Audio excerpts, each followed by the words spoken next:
Halo, apa kabar teman dekat ceritaku? Saya Carla Tahir akan bercerita tentang lika-liku sosok seorang selebriti. Ceritaku cerita inspiratif tanpa gosip. Ya habis setiap kali bapakku bilang kalau hidup tuh harus punya mimpi. Nah kalau nggak punya mimpi, tandanya tuh kamu tuh kayak mati suri gitu. Berarti kamu nadinya tuh nggak berkenyut lagi.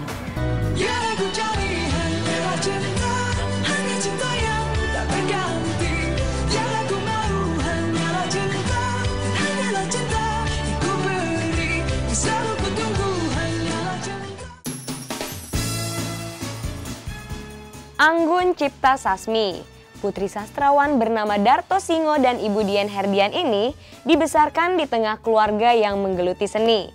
Bakat menyanyinya pun terpupuk sejak kecil. Di usia 5 tahun, ia sudah tampil di panggung di Ancol.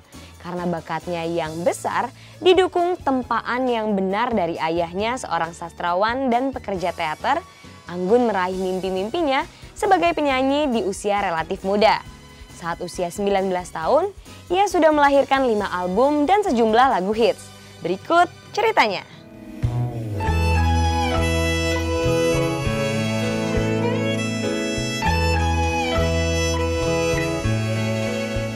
Anggun Cipta Sasmi namanya. Nama yang sederhana tapi puitis. Bangga ia menyandangnya. Lahir di Jakarta 29 April 1974. Sejak kecil, Anggun merasakan gejolak ingin menyanyi. Dulu waktu masih kecil, setiap minggu kan diajakin ke Ancol sama bapak sama mama. Nah di situ kan di pinggiran kolam renang kan ada panggung. Pasti dia kayak home band gitu, terus MC-nya tuh nyanyi, siapa sih yang mau nyanyi gitu. Aku selalu yang saya dong.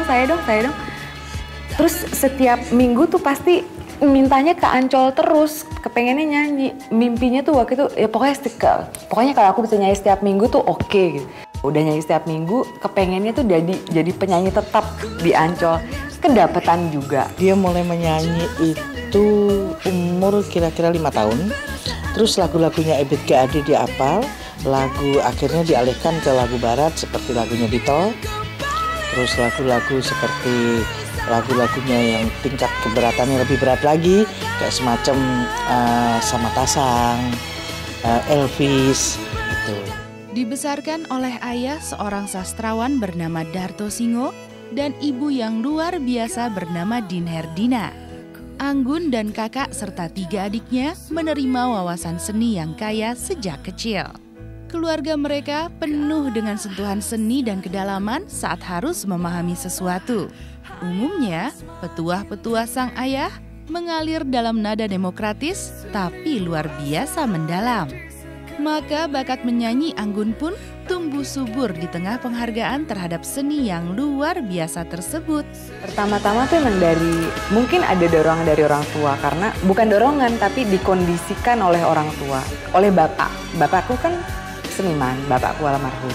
Jadi di rumah tuh dulu tuh, ya ampun yang namanya Pak Dina saja, yang pelukis, penulis puisi, penulis buku, wartawan kayak pemusik tuh sering banget datang ke rumah. Jadi di rumah tuh kitanya tuh udah emang direndam di dalam seni, bukan air. Om sendiri seniman. Terus Anggun sendiri dia setiap hari nyanyi. Otomatis jadi dia terbentuk dari situ. Nah, karena terbentuk, kenapa tidak diarahkan ke situ sama papanya? Karena papanya dalam hal ini kan memang sutradara drama juga, teater ya. Jadi akhirnya untuk teknik vokal semuanya pernapasan papanya Anggun. Tentu saja, dulu sebagai anak-anak, Anggun pernah merasa memiliki cita-cita yang berbeda. Menyanyi tidak terbayang sebagai sebuah pekerjaan, dan sebelah pikirannya pernah membayangkan ingin menjadi interior designer. Dulu ya ampun kepengennya sih jadi kayak interior designer. Pokoknya yang asal-asalan biar keren-kerenan gitu loh. Kalau dulu kan kalau di sekolah kan suka tuker-tuker buku yang ada nama lengkap, alamat libur, kata-kata mutiara. Terus cita-citanya tuh pasti nulisnya gitu, ahli bahasa atau interior designer. Padahal ujung-ujungnya penyanyi juga. Lucu. Juga jahil, bangun tuh iseng. Dulu waktu masih kecil suka banget nyubit-nyubitin aku gitu, bercanda-bercanda. Tapi overall dia tuh emang kakak yang baik.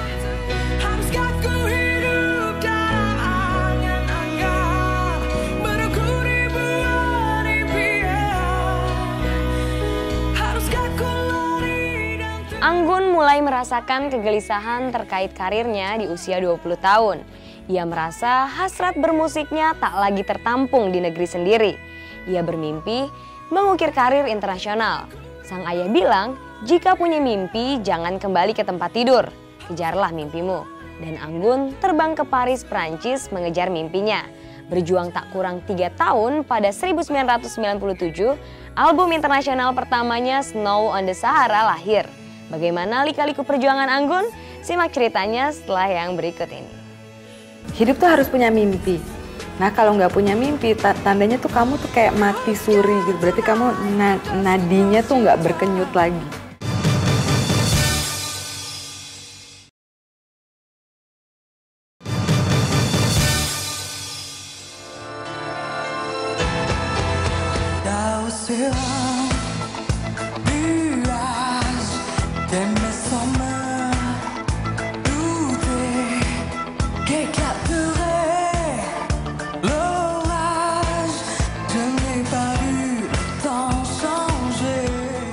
Di usia 20 tahun, Anggun merasa sudah bisa mencapai impian menjadi penyanyi yang hadir di benak penggemar Indonesia.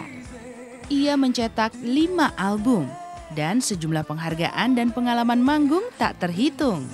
Dari sanalah Anggun mulai membangun mimpi yang lebih besar, ingin menjadi artis yang go internasional. Ya habis setiap kali bapakku bilang kalau hidup tuh harus punya mimpi. Nah kalau nggak punya mimpi, tandanya tuh kamu tuh kayak mati suri gitu. Berarti kamu nadinya tuh nggak berkenyut lagi. Nah aku mikirin kayak gitu, oke, aku mimpi ini, mimpi itu. Tapi bapak juga bilang kalau kamu punya mimpi, jangan balik tidur. Harus mandi dan bekerja gitu loh. Bekerja keras supaya mimpi kamu tuh bisa menjadi nyata. Dan jadi memang dari dulu tuh aku, makanya aku meninggalkan Indonesia karena mimpinya tuh punya karir internasional. Dan karir internasional tuh nggak ada seorang pun yang bisa mendapatkan untuk aku. Aku yang harus mendapatkan sendiri. Taunya sih dari lagu yang dulu banget, yang Toto Keladi gitu kan. Aku juga masih kecil, terus sampai aku SMP, SMA, lagunya masih ngetop, masih fenomenal gitu. Jadi terus ditambah lagi tahun 97 dia keluar itu ya, Snow in Sahara ya kalau nggak salah.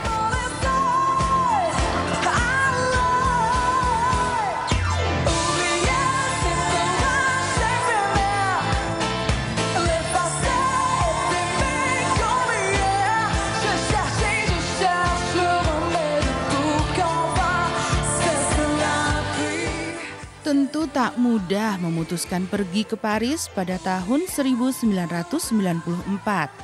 Tapi dorongan untuk mewujudkan mimpi sangat kuat. Anggun menyadari perjalanannya tak akan mudah di sana. Beruntung, di sana ia bertemu seorang komposer Perancis yang juga sukses mencetak penyanyi Celine Dion. Namanya Eric Benzi. Bersama Eric, album perdana Anggun berjudul Snow on the Sahara lahir pada tahun 1997. Album ini sukses dijual lebih dari 1 juta keping. Abis di sana tuh saingan kan banyak sekali. Yang namanya artis yang cantik, yang suaranya bagus, yang apa sih namanya punya stamina, punya karisma di panggung tuh nggak cuma 1, 1000 paling. Misalnya aku masih kecil kan, itu aku udah familiar gitu dengan suaranya dia yang melengking itu gitu kan, familiar banget. Tapi begitu dia international, Snow on the Sahara.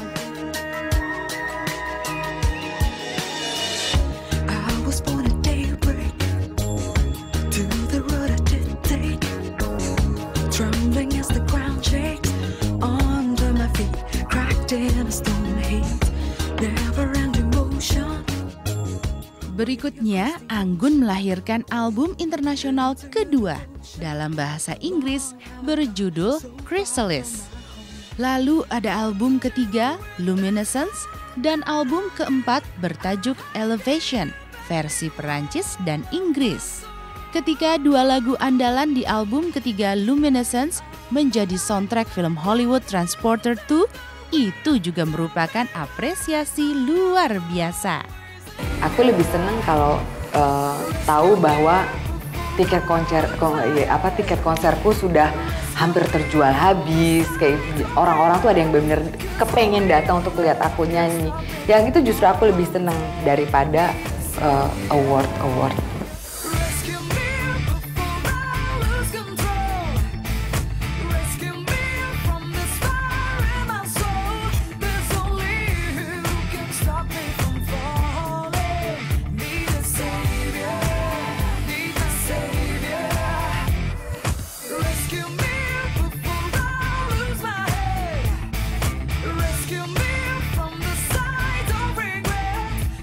Fans banget ya dari cara dia memperlakukan setiap orang gitu, kayaknya itu tuh welcome banget, kayak sukses ya, selamat gitu. Padahal kan kita ini selamat apa sih gitu, kayak gitu. Ketika tanggal 25 Mei 2006, Anggun menggelar konser untuk negeri di JCC Jakarta. Itu luar biasa. Ia mengaku bahagia karena penonton antusias dan datang untuk menikmati konsernya yang antara lain digelar bersama Jay Subiakto sebagai art director. Ya, aku syukur alhamdulillah dan sangat ini tuh kayak karunia gitu. Jadi makasih banget, bikin senang.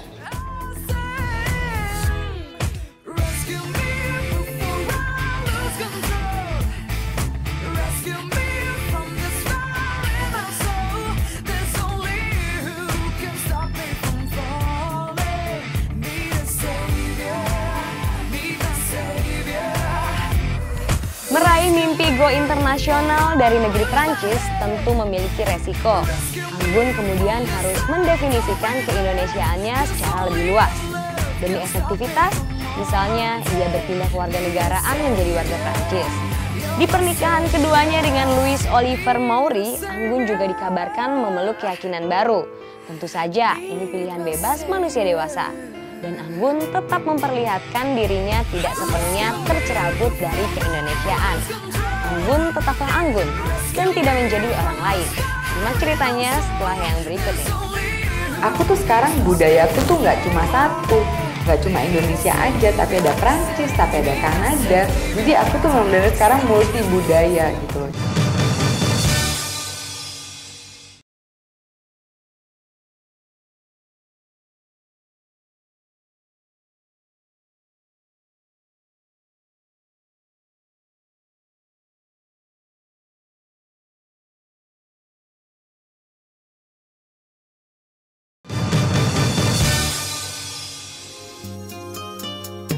Setiap kali bermimpi, aku menunggu datangnya kamu.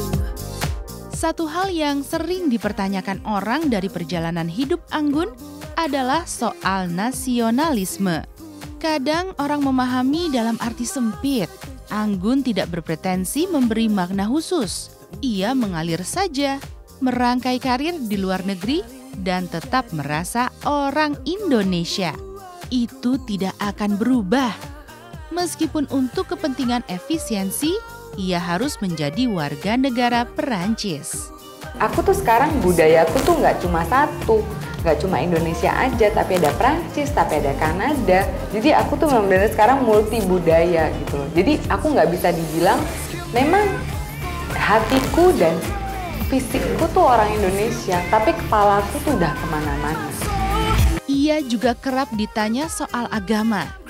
Tapi Anggun tetap tak ingin bercerita perkara yang sangat personal ini. Yang jelas, ia tengah berada di sebuah stasiun keyakinan setelah sekian lama mencari. Kalau semua kemauan orang tua ikutlah agama mamahnya. Tapi dia kan sudah married, sudah dewasa, sudah lebih dari dewasa 32. Dia sudah bisa mana yang baik dan mana yang buruk. Dan dia sudah meninggal dan sudah dibekali sama orang tua. Demokrasi di rumah ini harus ditegakkan. Nah itulah, monggo silahkan mengartikan sendiri. Karena ia menjadi dewasa secara sesungguhnya di luar negeri, jodoh pun ia temukan di sana.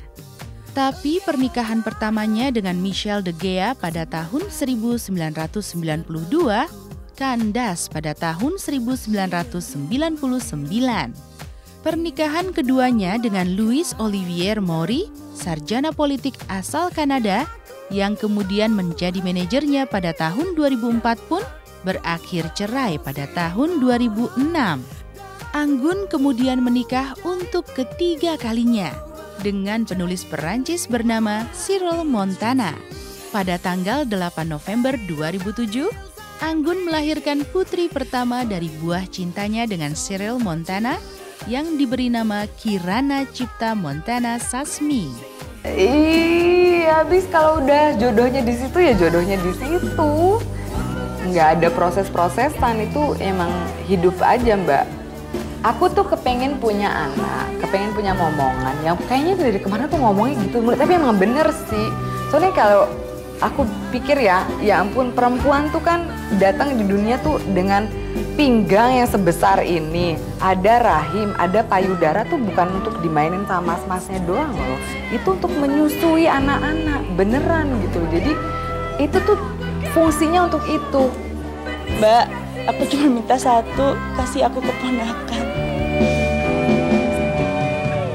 Melambung jauh, terbang tinggi bersama mimpi, terlelap dalam lautan emosi. Udah. Melambung jauh, terbang tinggi bersama mimpi, terlelap dalam lautan emosi. Setelah sukses dengan album internasional keempatnya berjudul Elevation yang lebih bernuansa R&B dan hip hop, tahun 2011 Anggun berhasil meluncurkan album internasional kelimanya berjudul Ashes. Melalui album ini, hasrat Anggun untuk menjadi produser terpenuhi karena ia memproduksi sendiri.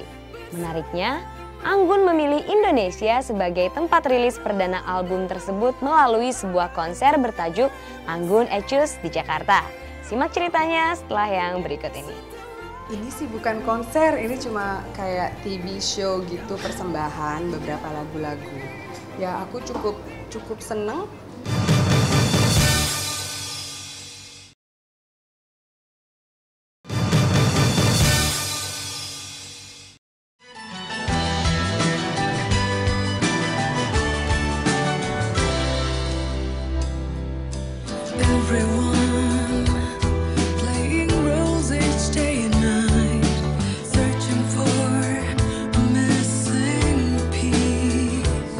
Sukses album Snow on the Sahara disusul Chrysalis membuatnya sangat sibuk. Ia harus melakukan berbagai perjalanan tur musik, ditambah kesibukan lain seperti menjadi model untuk sejumlah iklan. Tapi jangan salah, dengan segala kekurangan dan kelebihannya, Anggun tetap merasa sebagai orang Indonesia. Ya uang akunya begini kok, namanya juga habis mau gimana lagi. Walaupun keluar dari Indonesia, Indonesianya tuh nggak bisa keluar dari aku. Kalau menurut aku sih membuat suatu langkah dan membuat suatu gebrakan, Bangun itu termasuk yang berani sekali gitu ya. Dan apalagi ya, dan dia memiliki statementnya sendiri gitu. Jadi aku rasa Bangun itu nggak akan pernah dan tidak akan pernah mau dibilang dan dicap sebagai ngikut-ngikut gitu. Either itu dari musiknya atau mungkin dari gayanya, dari even sampai hal-hal yang detail seperti makeup, seperti apa. Bangun itu cuma hal yang seperti itu cuma punya Bangun aja seorang. Melalui album kelimanya yang bertajuk Anggun Echoes, ia merealisasikan keinginannya untuk menjadi produser musik. Anggun memproduseri sendiri album tersebut dan diproduksi kurang lebih 2 tahun. Kenapa? Karena baru bisanya sekarang. Kayaknya banyak sekali artis yang kepengen bisa memproduksi sendiri karena ini kan kayak banyak kebebasan gitu loh. Kesannya sih kita nggak punya bos. Karena cintanya kepada Indonesia, Anggun merilis perdana album Anggun Echoes di Jakarta. Di bawah konser mini bertajuk Konser Cinta Anggun yang digelar pada tanggal 29 Mei 2011. Pada konser tersebut, Anggun berkolaborasi dengan Sandy Sondoro untuk lagunya Snow on the Sahara. Ini sih bukan konser, ini cuma kayak TV show gitu, persembahan beberapa lagu-lagu. Ya aku cukup seneng, tapi tetap aja frustrasi karena cuma sebentar. Iya sih, ya cuma hanya sekedar mengobati, tapi tidak menyembuhi rasa kangen. Nggak sama sekali diva, dia menganggap dirinya ya santai. Jadi saya biasa aja sih. Cuman tadi begitu saya nyanyi nggak tahu kenapa saya grogi gitu. Saya lihat banyak penonton, semuanya fans Anggun gitu. Saya ngeri salah ya. Akhirnya jadi salah. Sekali salah. Selain mendapat penghargaan di bidang musik, Anggun juga pernah mendapat penghargaan tertinggi dari pemerintah Perancis, Chevalier des Arts et Lettres. Anggun juga ditunjuk menjadi juru bicara Perserikatan Bangsa-Bangsa untuk program pengentasan kemiskinan di seluruh Indonesia. Anggun tuh udah nama besar ya. Dia sudah international artist, tapi sangat low profile. Itu yang bikin apa ya?